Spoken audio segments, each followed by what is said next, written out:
Satyabama Institute of Science and Technology, Chennai and Sriperumbudur. Maharashtra மாநிலம் பால்கர் மாவட்டத்தைச் சேர்ந்த மாங்கல்ய முகானே என்பவர் வளர்த்து வரும் காகம் ஒன்று கா கா என்று கத்தாமல் மனிதர்களைப் போல வினோதமாக பேசுவதாக கிராமத்தினர் தெரிவித்தனர்.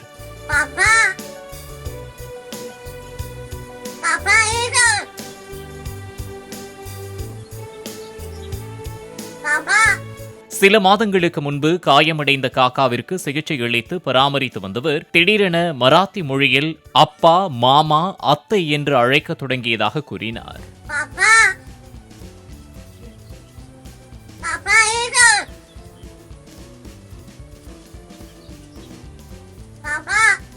Satyabama Institute of Science and Technology, Chennai and Sriperumbudur. Play store மற்றும் ஆப் ஸ்டோரில் இருந்து பாலிமர் செயலியை QR கோடு மூலம் பதிவிறக்கம் செய்யுங்கள். செய்திகளை உடனுக்குடன் பெறுங்கள்.